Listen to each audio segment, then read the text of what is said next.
حضرات گرامی قدر، اللہ خالق کل شیء اور مالک کل شیء،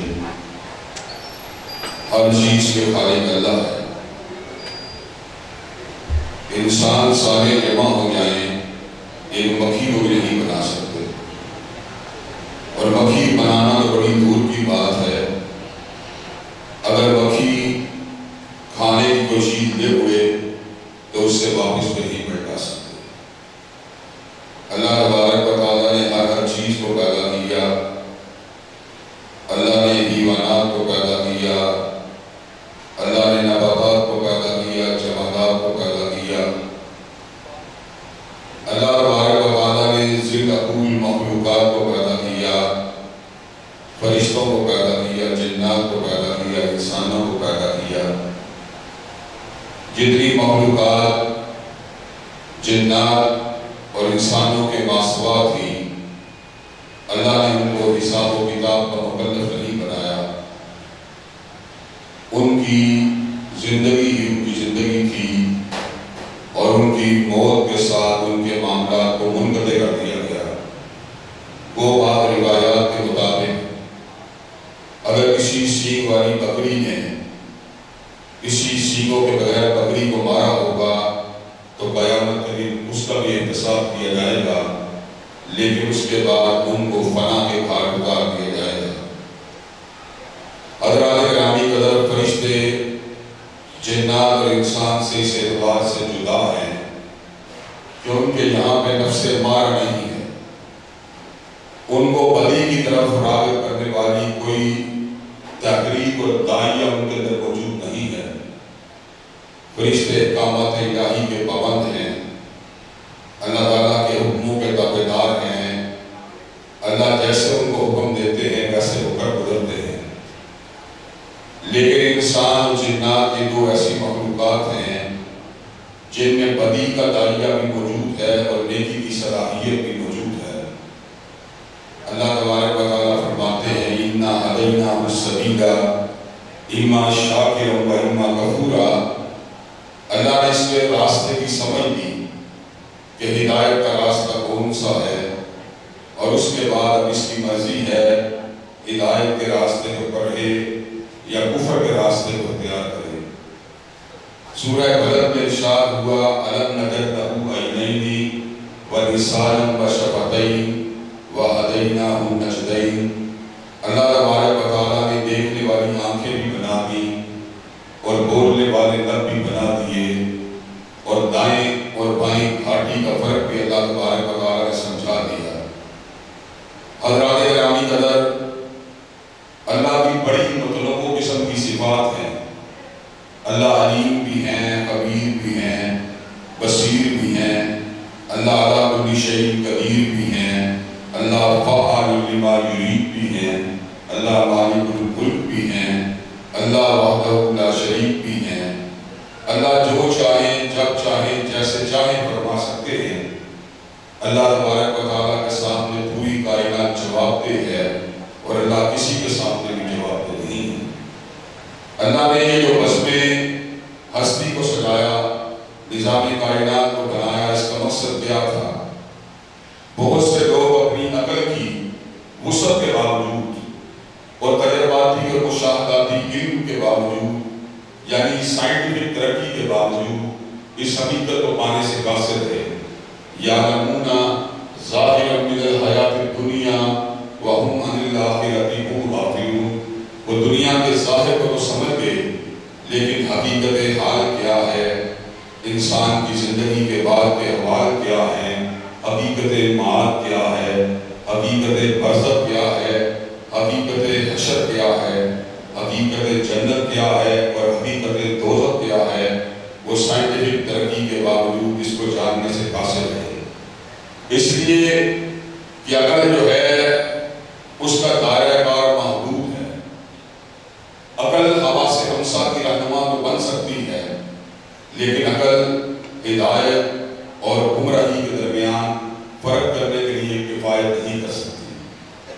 اگر انسان کی عقل اس کے لیے کافی ہوتی، آپ کے سامنے میں ایک دو مثالوں کو رکھنا چاہتا ہوں، آپ متوجہ ہیں انشاءاللہ میری باتوں کی طرف۔ حضرات گرامی قدر، اگر انسانوں کی ہدایت کے لیے کافی ہوتی تو انسان اس بات کو جاننے پہ قادر ہوتا کہ گدھا حرام کیوں ہے اور گھوڑا حلال کیوں ہے۔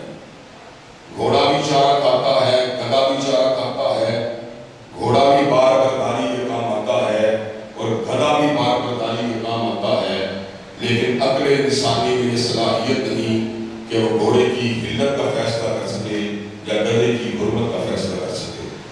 حضرات گرامی قدر، اللہ تبارک و تعالیٰ نے زنا کے راستے کو روکنے کے لیے انسانوں کو 1 2 3 4 تک شادیاں کرنے کی اجازت دی، اور اللہ نے اعلان فرما دیا فَانْكِحُوا مَا طَابَ لَكُم مِّنَ النِّسَاءِ مَثْنَىٰ وَثُلَاثَ وَرُبَاعَ، تم 2 3 4 تک شادیاں کر سکتے ہو۔ وہ کیا چیز ہے جو 4 شادیوں کو تو حلال کرتی ہے لیکن 5ویں کو حرام کر دیتی ہے؟ عقل انسانی اس کا فیصلہ نہیں کر سکتی۔ عقل کو رہنمائی کے لیے اللہ تبارک و تعالیٰ کے حکموں کی ضرورت ہے اور سیدنا مصطفیٰ کی ضرورت ہے۔ گویا کہ عقل حواس خمسہ کی نگہبان ہے اور عقل کے نگہبان یا اللہ ہے یا اس کے بھیجے ہوئے رسول اللہ صلی اللہ علیہ وسلم ہے۔ حضرات گرامی قدر، یہی وجہ ہے کہ جو لوگ حقیقی عقل والے ہیں وہ کبھی بھی فقط محدود عقل کے ساتھ جو انسان کے فہم میں چیزیں اترتی ہیں ان کے اوپر اکتفا نہیں کرتے، بلکہ ان تمام چیزوں کو پورے شرح صدر سے مانتے ہیں جن کو ہمارے رب نے بتایا یا ہمارے پیغمبر مصطفیٰ علیہ السلام نے بتایا ہے۔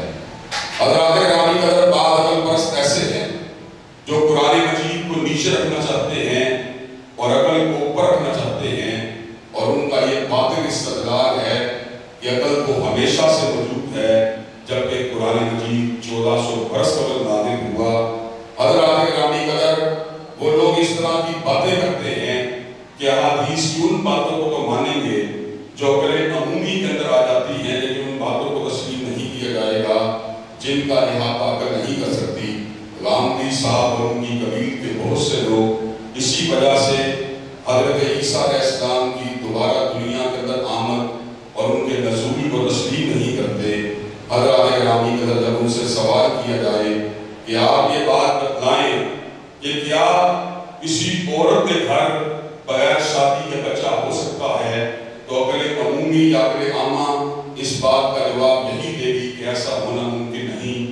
لیکن سیدنا عیسیٰ علیہ السلام کی ولادت سیدہ مریم کے گھر کے اندر بن باپ کے ہوئی۔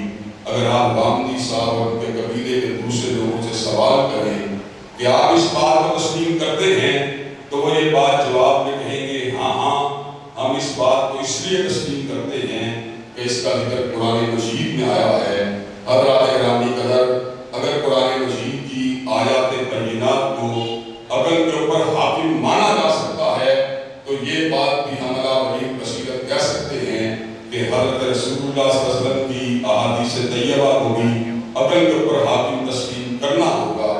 حضرات گرامی قدر، یہی وجہ ہے کہ ایمانیات کی قوت کے ساتھ اور ایمان بالغیب کی طاقت کے ساتھ ہم ان حقائق کو سمجھنے کے اوپر قادر ہوتے ہیں جن کا احاطہ بڑے سے بڑا نیوکلیئر فزکس کا ماہر بھی نہیں کر سکتا۔